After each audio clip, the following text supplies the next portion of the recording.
Hello, dear students. I'm back with the new chapter, My Childhood. In my previous video, I had told you about the achievements of Dr. APJ Abdul Kalam. I had also told you that he served nation as a scientist and as a president both. So this extract of his childhood has been taken from his autobiography Wings of Fire. So let's proceed towards the story. I was born into a middle class Tamil family in the island town of Rameshwaram in the erstwhile Madras state. My father, Janulabadin, had neither much formal education nor much wealth. Despite these disadvantages, he possessed great innate wisdom and a true generosity of spirit. He had an ideal helpmate in my mother, Ashiyamma.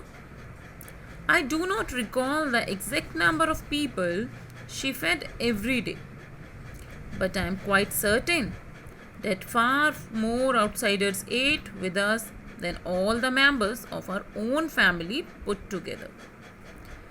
So, dear students, Dr. APJ Abdul Kalam was born in a poor family, in a poor Tamil family, in a small town of Rameshwaram, which is there in Madras. And Madras, you all know, has been renamed as Chennai now.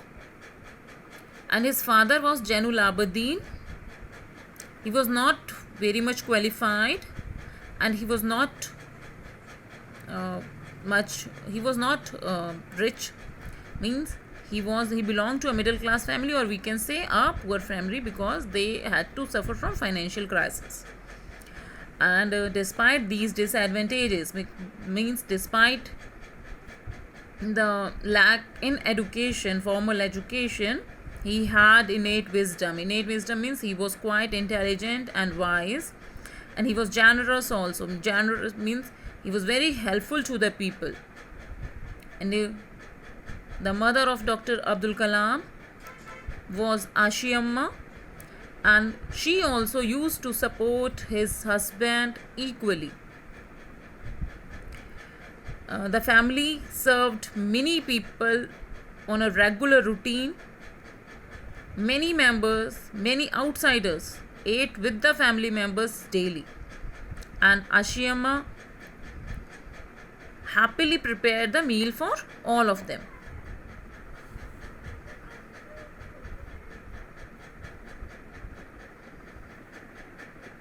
I think screen is troubling. So, I was one of many children, a short boy with rather undistinguished looks, born to tall and handsome parents. So, dear students, Dr. Kalam had many siblings.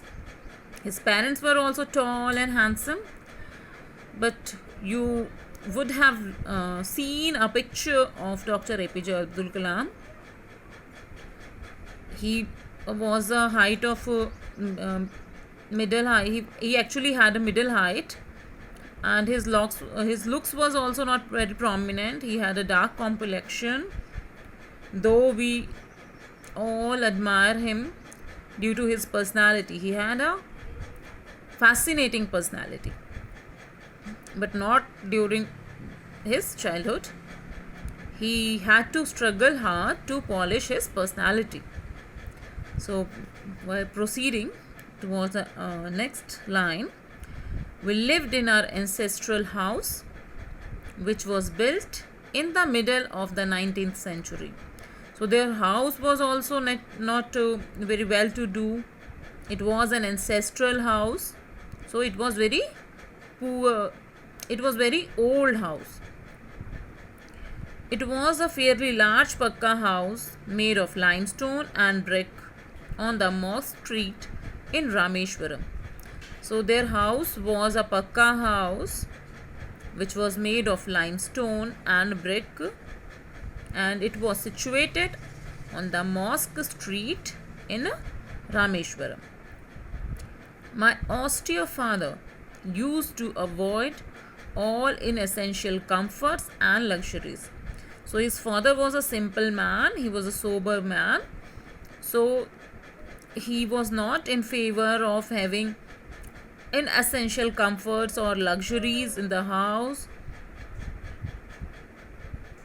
However, all necessities were provided for in terms of food, medicine, or clothes.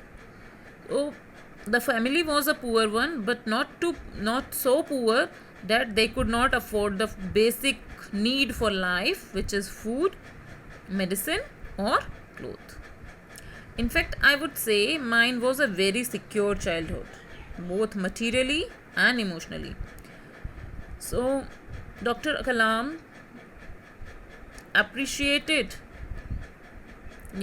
appreciated himself for having such a secure childhood, because he never had to bother for food or clothes, and he was secured emotionally also, means he was very much loved by his parents and siblings.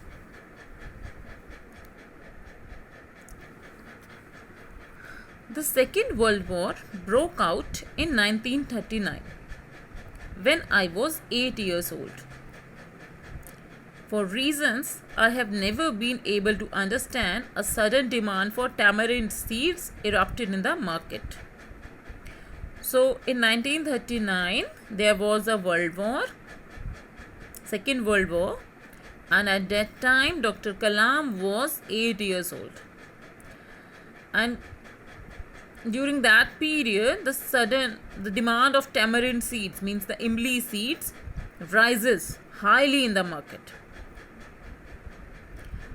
I used to collect the seeds and sell them to a provision shop on Mosque Street. So, Dr. Kalam used to collect the tamarind seeds, the imli seeds from the trees, and he started to supply them to any general store on Mosque Street. A day's collection would fetch me the princely sum of 1 anna.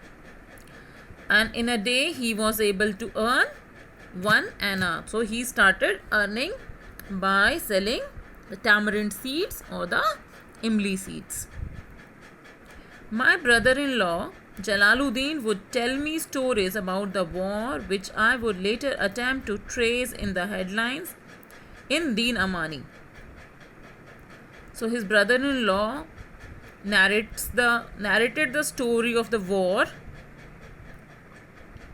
from the news, and he also tried to trace in the headlines in the newspaper named Deen Amani. Means he started to read newspaper at such an early age. Our area, being isolated, was completely unaffected by the war. But soon India was forced to join the Allied forces, and something like a state of emergency was declared. Though Rameshwaram was not much affected by the war, but somehow India was also forced to join the forces, means India also had to participate in the war, and emergency was declared in the nation.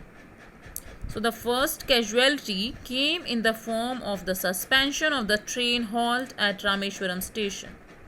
So the first problem which Rameshwaram had to face due to that emergency was that the train did not stop at the railway station in Rameshwaram. The newspapers now had to be bundled and thrown out from the moving train on the Rameshwaram road between Rameshwaram and Dhanuskodi. So actually, the newspapers were also delivered at the Rameshwaram station, but due to this problem that the train was not to be stopped at Rameshwaram station, the newspapers now were thrown from the moving train, and the newspaper vendors had to catch the newspaper between Rameshwaram and Dhanuskodi only, means the next station. that forced my cousin Samsuddin, who distributed newspapers in Rameshwaram, to look for a helping hand to catch the bundles, and as if naturally, I filled the slot. So now, his cousin Samsuddin, who was a distributor of newspapers in Rameshwaram, was in a need of a person who could catch the bundles of the newspapers from that moving train. And Dr. Kalam was chosen for that particular work. Samsuddin helped me earn my first wages. So, actually, Samsuddin paid Dr. Kalam for catching off the newspapers at the station. So, this was how he started earning money for the first time. Half a century later, I can still feel the surge of pride in earning my own money for the first time. And even after half a century means 50 years later. 50 years later, when now he has served the nation as a scientist and as a president, he feels proud that yes, he had started earning his first salary, his first wages at such a young age of 8 only. Every child is born with some inherited characteristics into a specific socio-economic and emotional environment and trained in certain ways by figures of authority. So, dear students, every child is different. Every child has some different characteristics which he or she inherits from his parents, from his mother, from his father, and environment also shapes one's personality.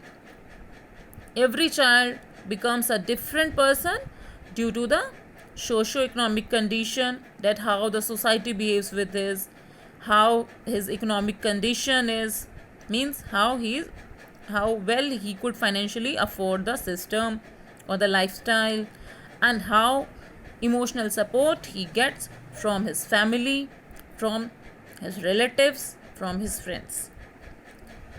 And all these things shapes a person's personality. So I inherited honesty and self-discipline from my father. From my mother, I inherited faith in goodness and deep kindness, and so did my 3 brothers and sister. So, Dr. Kalam says that he has inherited honesty and self-discipline from his father, and from his mother he has learned faith. He has learned to believe in goodness, in good deeds, and he has also learned to be kind towards other. I had 3 close friends in my childhood: Ramananda Shastri, Aravindam, and Siva Prakashan. So, Dr. Kalam had three friends during his childhood, and Ramananda Shastri, Aravindam, and Shiva Prakashan. And you can make it out that all the 3 are from Hindu families. Due to their name, you can make it out easily. So, all these boys were from Orthodox Hindu Brahmin families. So, look, being a boy from the Muslim family, he did not discriminate on the basis of religion. He had all his 3 friends from the Hindu families, Hindu Brahmin families, and that families were orthodox, means they were very strict in following their rules. So, as children, none of us ever felt any difference amongst ourselves because our religious differences and upbringing. But all the 4 boys together, they never felt any difference among themselves. They never felt that they are religiously different or their upbringings are different. They were all very connected from heart. In fact, Ramananda Shastri was the son of Pakshi Lakshmana Shastri, the high priest of the Rameshwaram temple. So, you can see that the Ramananda Shastri, his friend, was the son of the priest, the highest pandit of the famous Rameshwaram temple. Later, he took over the priesthood of the Rameshwaram temple from his father. So, means on growing up, Ramananda Shastri became the priest in the same temple, the famous Rameshwaram temple, and Aravindan went into the business of arranging transport for visiting pilgrims. And Arvindam, after growing up, he went into the business of transport. He started arranging transport for visiting pilgrims. Means he started arranging transport for pilgrimages. And Siva Prakashan became a catering contractor for the Southern Railways. Catering